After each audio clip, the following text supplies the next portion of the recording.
Assalamualaikum warahmatullahi wabarakatuh. Semangat pagi anak-anak hebat. Bagaimana kabar kalian hari ini? Sehat? Alhamdulillah, luar biasa. Tetap semangat. Bersama Bu Guru, pada pagi hari ini kalian akan belajar tema 5, ekosistem. Subtema 3, keseimbangan ekosistem, pembelajaran 5. Dengan muatan pelajaran IPA, Bahasa Indonesia, dan SBDP. Anak-anak hebat, sebelum memulai pembelajaran pada pagi hari ini, marilah kita awali dengan membaca lafal basmalah bersama-sama. Bismillahirrahmanirrahim. Anak-anak, hari ini kita akan belajar menjelaskan faktor yang mempengaruhi keseimbangan ekosistem. Selanjutnya, menjelaskan salah satu jenis karya seni Nusantara. Dan yang terakhir, menjelaskan alat dan bahan yang diperlukan untuk membuat karya seni Nusantara. Adapun tujuan pembelajaran pada pagi hari ini adalah sebagai berikut. Anak-anak, coba kamu perhatikan gambar-gambar di atas. Pernahkah kamu melihat peristiwa seperti pada gambar di atas? Menurutmu, apakah penyebab terjadinya peristiwa tersebut? Apa akibat dari peristiwa tersebut terhadap ekosistem di perbukitan tersebut?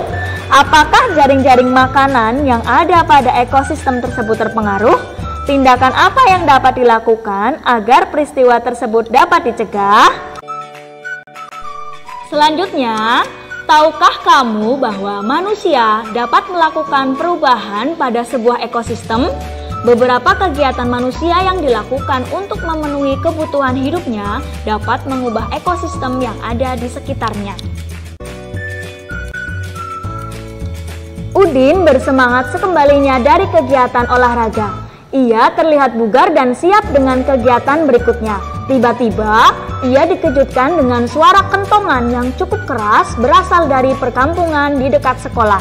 Bunyi kentongan bambu itu menunjukkan ada kebakaran di sekitar situ. Ketika ia hendak keluar ke halaman sekolah, para guru memintanya untuk tetap berada di sekolah karena kebakaran terjadi jauh dari sekolah. Dari kejauhan, Udin dapat melihat asap mengepul dari bukit dekat perkampungan penduduk. Udin ingin tahu mengapa kebakaran itu terjadi. Apakah kebakaran tersebut karena ulah manusia atau kebakaran karena kemarau? Apapun penyebabnya, ekosistem di bukit itu pasti mengalami perubahan.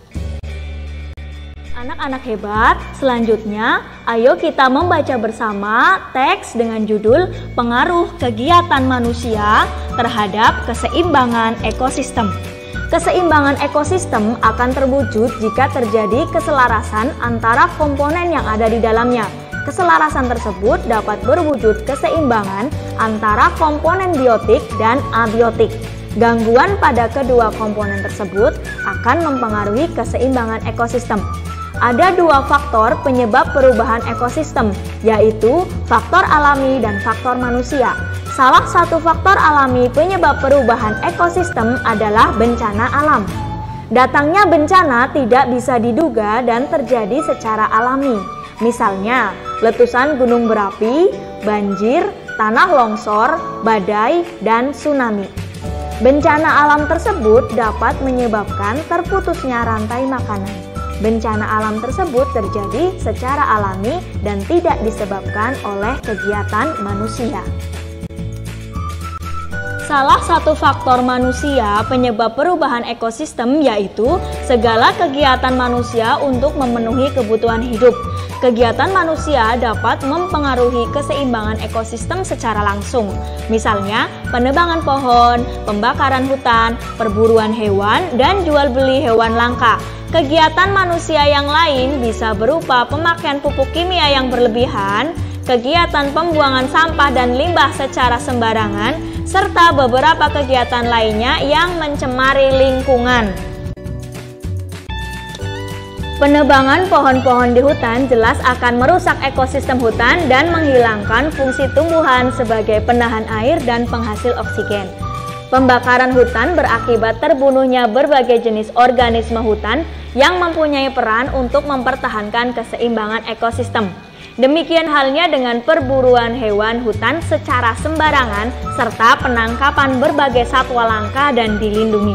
Tindakan-tindakan ini berakibat pada terganggunya rantai makanan dan jaring-jaring makanan, serta punahnya beberapa jenis satwa. Kegiatan pertanian intensif yang menginginkan hasil panen dalam jumlah besar pada waktu yang singkat menyebabkan terjadinya pemakaian pupuk buatan secara berlebihan. Pada saat yang sama, pengendalian hama pun dilakukan dengan menggunakan zat-zat kimia berbahaya. Kedua kegiatan ini akan merusak tanah, tempat sumber makanan, dan tempat tinggal berbagai jenis organisme. Penggunaan insektisida buatan juga akan membunuh hewan-hewan, selain hama yang mempengaruhi keseimbangan ekosistem. Kegiatan lain manusia yang menimbulkan dampak sangat besar adalah kebiasaan membuang sampah dan limbah berbahaya secara sembarangan. Kegiatan ini akan menimbulkan pencemaran lingkungan yang berakibat fatal bagi komponen-komponen ekosistem yang tinggal di dalamnya.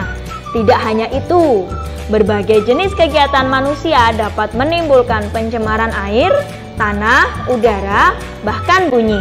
Semuanya menyebabkan terganggunya keseimbangan ekosistem. Anak-anak hebat, selanjutnya mari kita belajar membuat buklet tentang berbagai macam kegiatan manusia yang dapat mempengaruhi keseimbangan ekosistem. Lakukanlah beberapa langkah kegiatan berikut. 1. Berdasarkan peta konsepmu, pilihlah salah satu kegiatan manusia yang mempengaruhi ekosistem. Lengkapilah informasi tentang kegiatan pilihanmu dengan menggunakan berbagai sumber. 2. Dengan informasi yang kamu dapatkan, buatlah sebuah buklet. 3. Gunakan kertas ukuran A4 atau folio, lalu lipatlah menjadi 3 bagian yang sama. 4. Rapikanlah lipatan yang kamu buat. Kamu akan mendapatkan 6 bagian halaman pada kertas yang sudah kamu lipat tersebut. 5. Ikutilah petunjuk berikut. A. Bagian pertama adalah sampul buklet. Tuliskan judul yang menarik dan tuliskan namamu. B. Bagian kedua, jelaskan yang dimaksud dengan kegiatan yang kamu pilih. C. Bagian ketiga, buatlah sebuah diagram alur yang menarik tentang kegiatan pilihanmu. D. Bagian keempat, tunjukkan berupa gambar tempat-tempat terjadinya kegiatan tersebut. E. Bagian kelima, jelaskan akibat yang ditimbulkan oleh kegiatan tersebut. Gunakan gambar tentang rantai makanan atau jaring-jaring makanan untuk menunjukkan akibat kegiatan tersebut terhadap komponen ekosistem. F. Bagian keenam, tuliskan sumber-sumber informasi yang kamu gunakan. G. Rapikan dan buatlah bukletmu semenarik mungkin.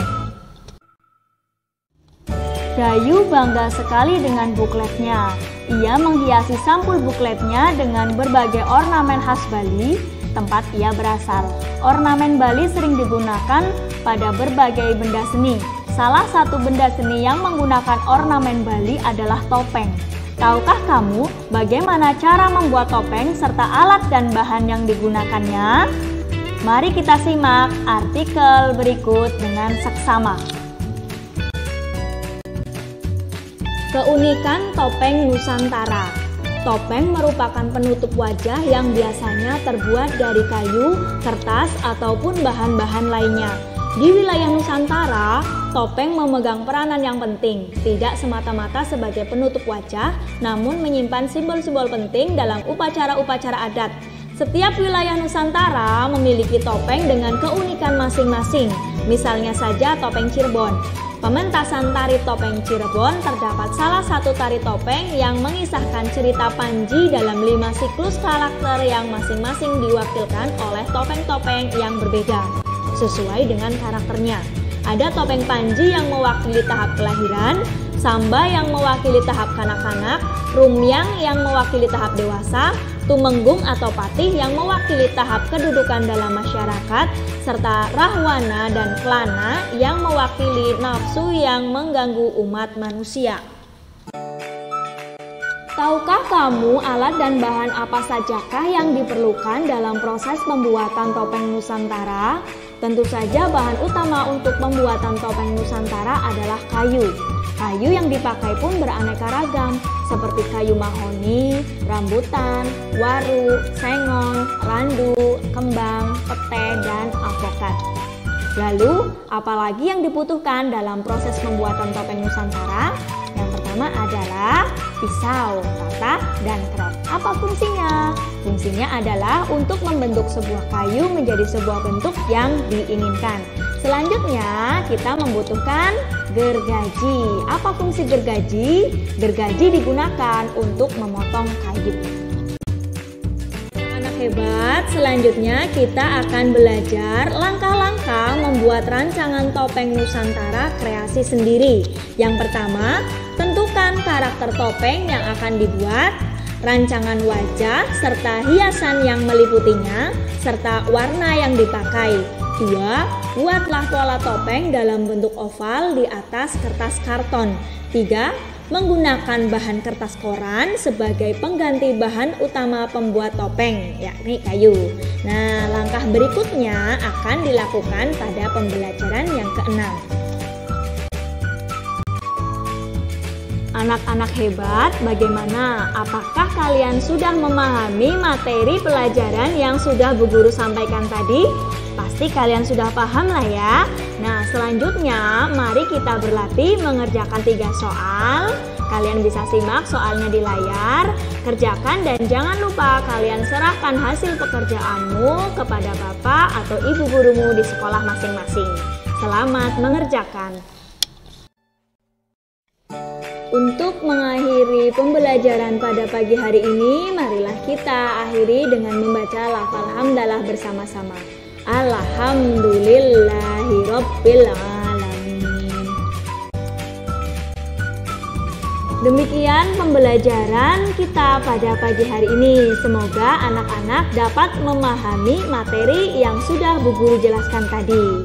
Tetap semangat belajar dari rumah, patuhi protokol kesehatan, dan selalu jaga kesehatan kalian. Sekian dan terima kasih. Wassalamualaikum warahmatullahi wabarakatuh.